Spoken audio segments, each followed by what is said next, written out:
মুসলমান তারা বাংলাদেশে আঙ্গুল চুষবে না নরেন্দ্র মোদী।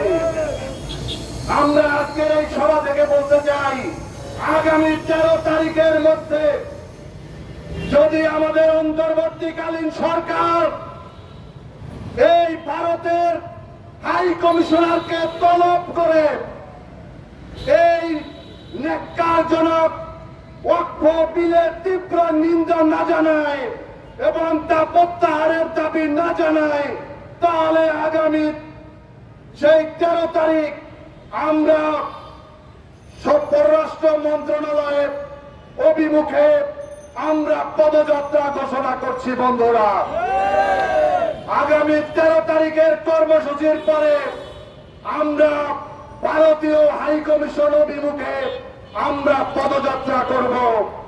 আমরা মুসলমান, আমরা কোথাও আগুন দেওয়ায় বিশ্বাস করি না, আমরা অস্ত্র নিয়ে কার উপরে হামলা বিশ্বাস করি না।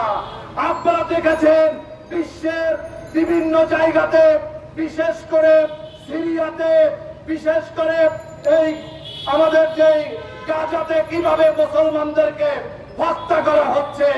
আর দুনিয়ার যে সমস্ত মানবাধিকার সংস্থাগুলো ওআইসি থেকে শুরু করে মুসলিম জাতিসংঘ গঠন না করে আজকে সারা দুনিয়াতে যারা মানবাধিকারের কথা বলে তারা শুধু আমেরিকার গোলামি করার জন্য তারা কাজ করে যাচ্ছে।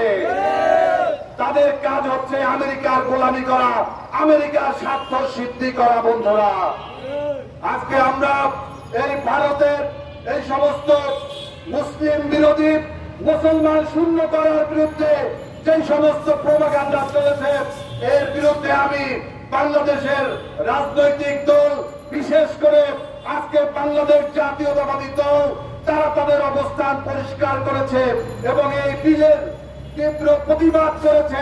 এজন্য আমি বিএনপিকে ধন্যবাদ জানাই। আমি ধন্যবাদ জানাই বাংলাদেশ জামাত ইসলামীকে। তারা গতকালকে একটি বিবৃতির মধ্য দিয়ে তারা তাদের অবস্থান পরিষ্কার করেছে। আমরা আশা করব, আমরা বাংলাদেশে বিএনপি, জামাত, লেবার পার্টি দেখতে চাই না। আমরা চাই আমরা বাংলাদেশের মানুষ, বাংলাদেশ সংখ্যাগরিষ্ঠ মুসলিম দেশ। 1947 সালে ধর্মের ভিত্তিতে বাংলাদেশ নামক একটি আলাদা ভূখণ্ড হয়েছিল। মুসলিম জাতিসত্তাকে সামনে নিয়ে আমরা বাংলাদেশের জনগণ একই কণ্ঠে কণ্ঠ মিলিয়ে লক্ষ কোটি মানুষের একটাই আওয়াজ ভারতকে দিতে চাই। নরেন্দ্র মোদী, তুমি ওইখানে একটা মুসলমানের উপরে আঘাত করলে আমরা আঙ্গুল চুষবো না বাংলাদেশে বসে। আমরা তোমার এই তত্ত্বের তাউজকে খান খান করার জন্য বিশ্বের যে সমস্ত গণতন্ত্রকামী, বিশ্বের যে সমস্ত মানবতা পক্ষের শক্তি আছে তাদের দিকেও আমরা হাত তুলে দাঁড়াবো তাদের হস্তক্ষেপের জন্য।